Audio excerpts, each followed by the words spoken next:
Greetings, my name is Timothy. I am probably just like you in that I am a human being. I'm a reflection of yourself, being that a human being is a miracle.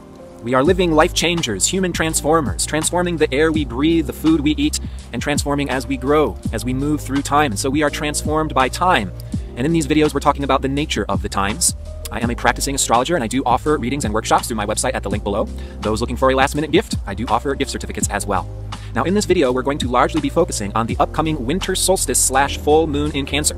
There's a lot of activity going on this approaching weekend of the 22nd and the 23rd, and of course, this is the very end of 2018.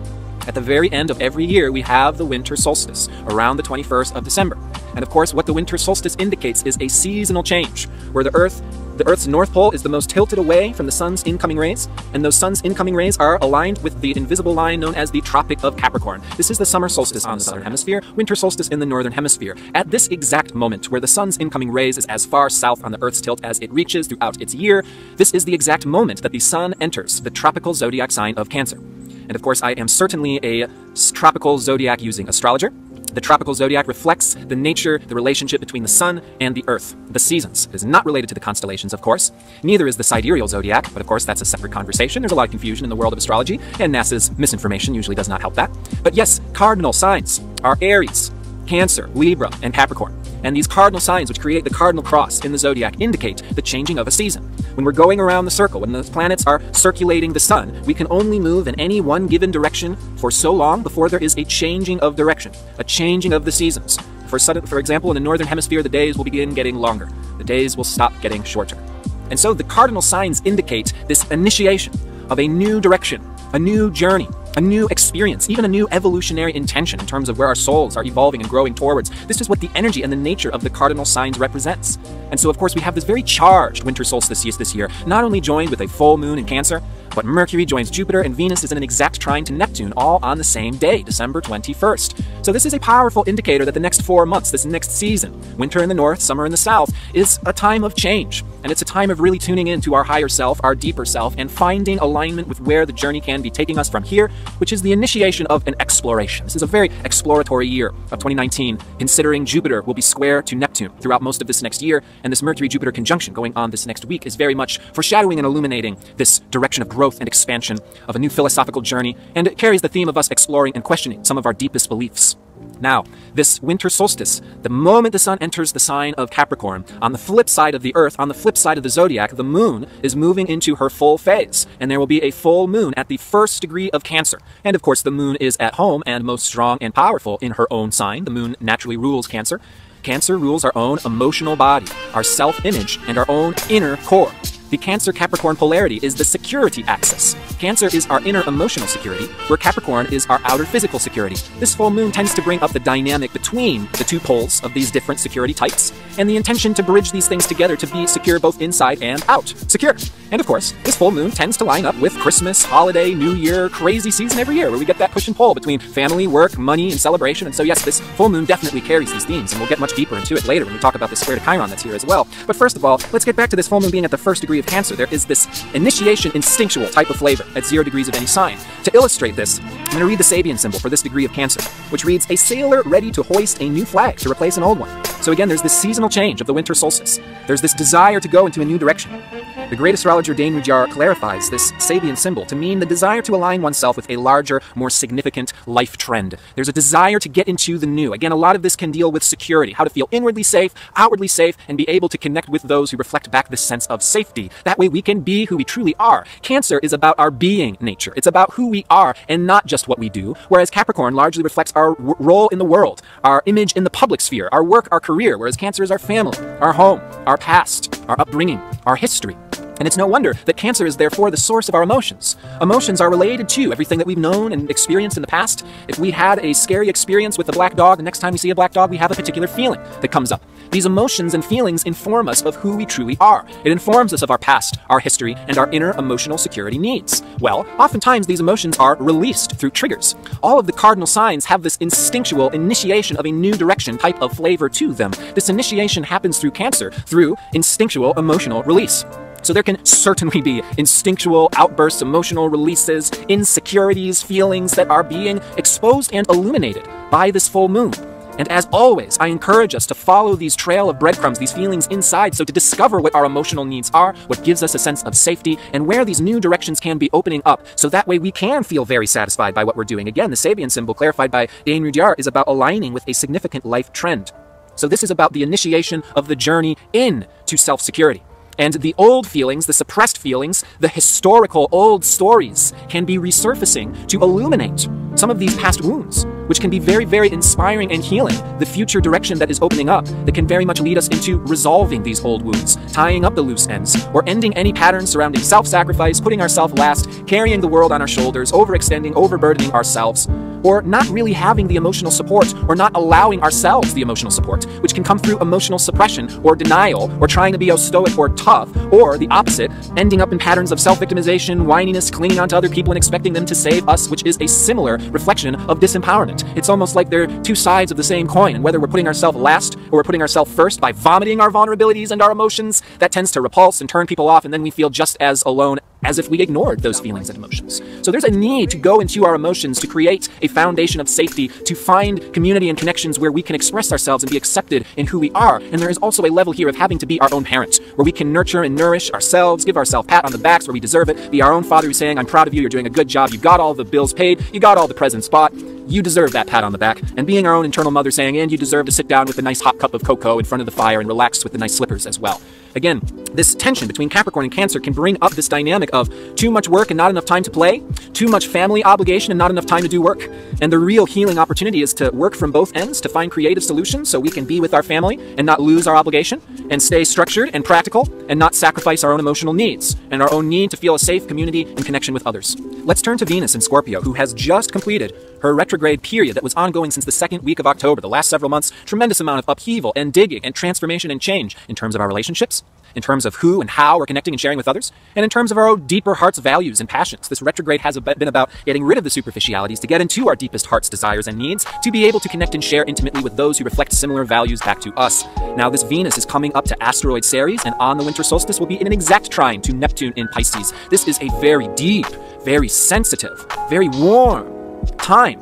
And Venus joined with Ceres in Scorpio is very much about embodying the divine feminine. This is the deep feminine, the real feminine. And the sensitivity of the water signs of Scorpio and Pisces is the sensitivity of merging with the other, connecting with the other deeply, intimately. These last several months, we've been taking our relationships to a deeper level. We've been renewing our commitments. We've been renewing our vows. We've been exposing the clutter and the distractions and the hang-ups that get in the way. So to find out how we can honor each other's needs and nurture and nourish one another.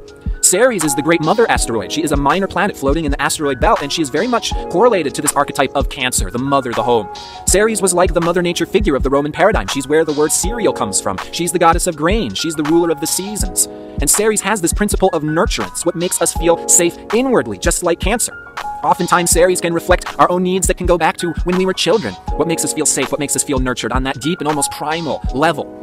Now, Venus joined with Ceres is this capability to embody this deep, nurturing, nourishing, healing, transformative feminine.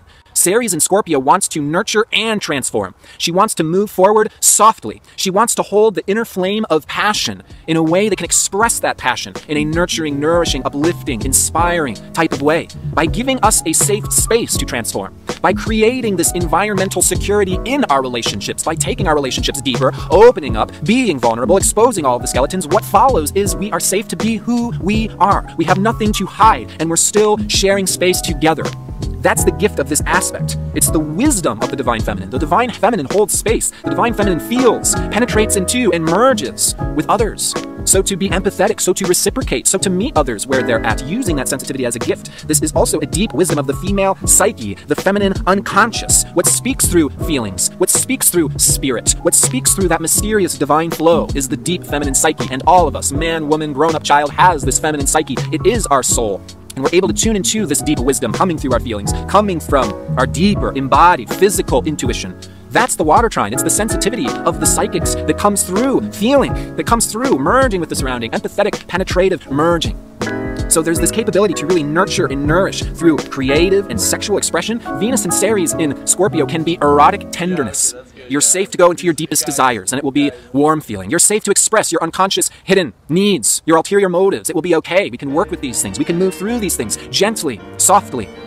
There is this depth that can come from this openness. It's like we don't even know this deep feminine nature in this day and age very well. For example, when we see erotic sexual expression, do we even see it very often or hear it as tender and nurturing and slow and gentle when we're watching the movies or when we see this pornography? No, it's like this is what's missing. And this gives us a deeper sense of safety, a deeper sense of intimacy, but really it goes beyond just the outer expression to this being able to be who we are in our deepest, most rawest nature and connect and share with others in their deepest, most raw nature. And it be okay, we will support one another, and there are even lessons and themes of healing and love and giving back to the world that can come from these explorations as we do open up to our deeper nature and explore our shadows, knowing that that's what life is all about and all of the gems and treasured are buried in the deep. Mercury joins Jupiter on the winter solstice. Big party going on Friday, Saturday, Sunday, this weekend. Charged period. Mercury is the left brain, the rationality, our logical, logistical, breaking apart and discerning facts and information coming from our environment, part of ourselves. Gemini polarity. On the opposite end is Jupiter in Sagittarius, which is our right brain intuition, the bigger picture perspective. Like life itself is a topographical map, the bird's eye view, universal laws, natural principles that are true, all places and everywhere is Sagittarius. When Mercury passes Jupiter, the ruler of Sagittarius, our left and right brain can become integrated and bridged together. It is a time of receiving higher insight, information from our intuition, seeing from that bird's eye perspective where things have been leading. Now Mercury is coming out of a retrograde. Mercury first passed Jupiter in late Scorpio in October, then stationed retrograde and made a retrograde pass to Jupiter mid-November, and now is making a third and final pass to Jupiter in Sagittarius. This is somewhat important because Jupiter is transiting his own sign of Sagittarius, which only happens once every 12 years. Sagittarius really is this big picture, higher awareness perspective, and this Mercury-Jupiter conjunction is happening on the south node of Uranus as well. So we can get some profound insights. It's like we can see into the future. We may be seeing so many years or so many steps down the line, and the key here is to be very open and flexible, because these intuitions may be coming in, but they may be so big we may be exploring them through this next year to come. The downloads, the insights, the eureka moments may be coming through, and yet this may be beginning a whole new chapter of what is this? What is the truth? What is my belief? How does this work? How is this real? And this can open up these new dimensions of reality. And so I would say, you know, Mercury and Jupiter, and Mercury is coming into a square with Neptune coming up December 24th. And then Jupiter has his first square with Neptune coming up in mid-January. It's about allowing ourselves to kind of go off and to be exploring, to be dreaming. I mean, Mercury square Neptune is very dreamy, very imaginative, but can also be somewhat foggy, you know, somewhat unclear, somewhat nebulous, uncertain. What is true? Do we really know everything? What do you know? What does this transit mean? What do I know? I think we need to really take that sense of what do I know, what does anybody know. We need a little bit of that with this Mercury, Jupiter, Sag. Sometimes Sagittarius can get very carried away by this lofty insight. My goodness, the truth is this. You know, the shadow of Sagittarius is when it gets all one size fits all. Oh, you need this, and this is what it means to be a human being, and we all go here after we die, you know. And it's like, yeah, some of the insights that are coming in can be big, can be real, can be true, and yet life is complicated. You know, this energy can very, very much be just like, wow, new ideas, new directions, new possibilities. Let's do it. Let's go for it. Yeah, and do it. Go for it. But keep in mind, it may not be a quick win. It's not necessarily winning the jackpot and everything is figured out from here on out. Like, there can be very good things that are coming from this, but we have to be prepared for future adjustments, future insight, and more information that will allow us to understand the details and how to actually make this a reality in the flesh and not just a lofty idea that we're going to escape into.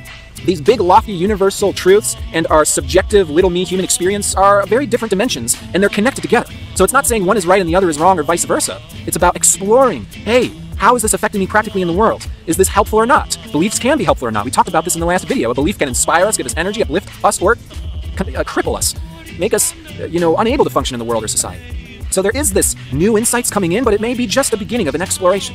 It's like we're really learning what this intuition is. It's beginning this journey of exploration. And this Mercury-Jupiter in a third quarter square to Neptune, this third quarter square is called the crises in consciousness. And that's not to say, oh, our consciousness is going to go through a crisis. It's this, what? What is life? This is possible? This is true?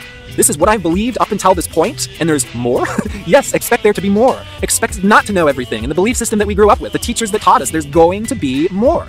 And this crisis of belief is the opening up into more, because there is always a greater awareness of truth, and we're constantly expanding this awareness. That's what Jupiter in Sagittarius is. It's the principle of growth.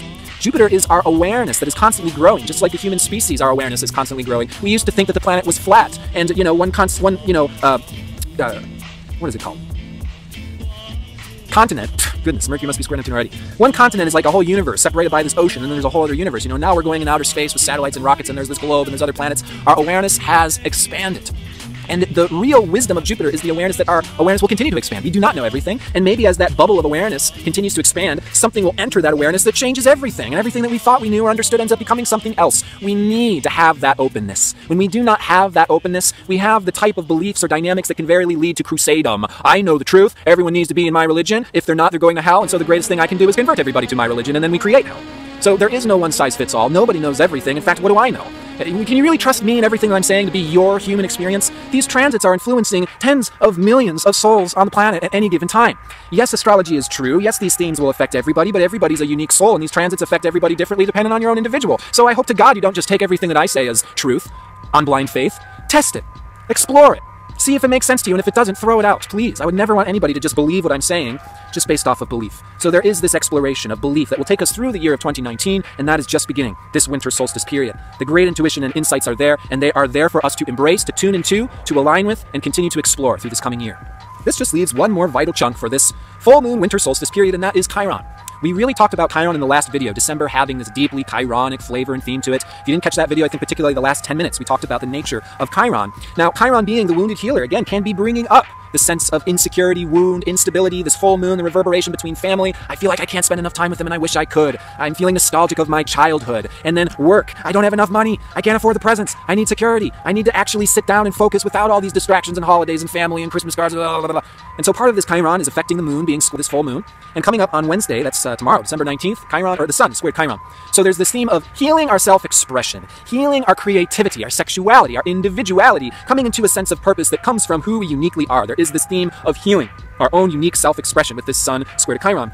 Sometimes this can also play out as a expression of the desire to heal, and then when the opportunity comes to heal, I don't know, I'd rather pretend that I don't need to heal. It can be this reverberation between I want to heal, I don't want to heal, I need to heal, it's too much to heal right now, I need help, I would rather fall asleep or watch on the TV and escape. So part of this Chiron dynamic can be coming up as well, and I encourage us to be gentle with ourselves, but be aware of these dynamics as they play out in ourselves, so we can just become aware of what we're running from, where we run to when we're running, and just understand what we're running from being the sense of woundedness is actually the medicine that's happening. That's where healing awareness goes into the places that might be uncomfortable, but where resolution and attention is needed. And so we're having to gauge, what do I need to feel safe right now versus all of these external obligations, work, family? What do I need to settle down to resolve my own healing journey? And again, with Chiron gestation in Pisces, there's a lot of healing of innocence, healing from the theme of victimization, healing our physical bodies, healing from belief, the sense of where we lost our innocence in the past. All of these things are very much tied together oftentimes. Again, the last video we went into these themes in detail. Mars is coming up to Chiron Saturday, December 29th. There is this, again, Mars being very instinctual. This full moon at the first degree Cancer, very instinctual. With Mars, Chiron, there can be excessive energy, impulsiveness, reactivity, this kind of unconscious urgency. And that can play out either physically or emotionally or mentally, like all of the energy's there and very wound up, or it can be exhausted, lethargic, not wanting to get up and do anything. It can be the reverberation back and forth, or the combination of both. My body's physically exhausted, my emotions are reactive and energized, and boy, I can get angry even though I can't, pick myself up to move across the room. This is very much about healing the physical body. Yes, the last 2 months, Mars has been transiting Pisces, as we've been saying. The last 2 months, physical energy, our own bodies is more sensitive. A lot of people get sick when Mars goes through Pisces. Any medical issues that seem strange or nebulous or unresolved can be some of this Pisces, Chiron, Mars theme. And don't get swept off your feet if this is any of the case. As Mars moves into his own sign of Aries at the very end of the year, December 31st, things can move much more in a clear, concise, energized direction beginning in January of this next year. So allow yourself to explore. Again, there is this aligning with what our bodies need. Mars over Chiron, aligning with what our bodies need, even in these deeper, more nebulous psychic sensitivities that we all have, the weird fears, the anxieties. Why do we feel these things? How can we use our body? What can we actively do to feel confident, to feel integrated? Chiron can bring up healing crises in order to spur the transformation and healing that is needed. This is very much a Chironic month that can be very productive in a deep and important way, so do keep your chin up if it's been a little tough, or if it feels like you're treading water or nothing's moving. Take it with a grain of salt the last couple weeks of December, because things can start to move forward much more clearly and concisely while Mars is in Aries from January 1st until February 14th. Last but not least, Uranus is stationing direct at 28 degrees of Aries on January 6th. This is Uranus's last station in Aries before he moves forward into Taurus in March of this coming year. So there's this theme of needing to recognize our own individual, independent needs and desires. The need to innovate, the need to rebel, the need to break free is all a part of this healing and this resolving of the conflict or the reverberation between inner emotional and outer physical security themes. We have to be a unique individual to be able to find work that honors what we want to uniquely creatively express and feel emotionally fulfilled by what we're doing. And so Uranus is square the moon's nodes these months, and it means we need to individuate, we need to revolutionize, we need to break free to honor our deeper individual desires. Yes, they may seem like selfish desires. No, they may not always make sense. We are unique souls. Let your freak flag fly. Be the person that you were made. You don't have to fit the cookie cutter. You don't have to be understood. Trying to be understood by everyone can only lead to self-sacrifice. And then the themes of victimization, exhaustion, being thrown under the bus repeat. So break the rules, break free, liberate yourself, honor your desires, honor your freedom needs, and then those needs will be recognized enough to integrate with our family, our home, transform our work and our world. So my goodness, there's a lot of exciting things going on these weeks. I hope that it was concise and simple enough to keep up with. As we move into January, it's going to be Capricorn season, so get ready for Saturn and Capricorn the next time you see me. Let's see, coming up December 21st, I am doing a webinar with the new Paradigm Astrology Dream Team. Free webinar, check out the link below. You can sign up. We're going to be previewing the next segment of our course, and we're going to be talking a lot about the transits to come. For example, I will be talking about Uranus in Taurus, which will be going on for roughly the next 8 to 9 years. So, happy holidays to all of you. Hang in there. I am wishing you